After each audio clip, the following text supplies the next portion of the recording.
Una po sa lahat, pumunta pa lang kami dito. Inaano na kami ni Ma'am Princess about sa package, and Sir Joel yung nag-handle sa amin. And super smooth lang na program.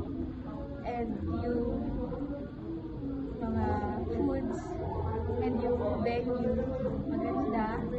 And nagustuhan ko lahat.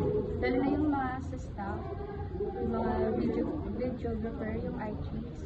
Thank you so much po since tinulungan nila ako posing. And yung ibang staff ko na nag-guide sa akin, paglakad pa lang dito sa hall.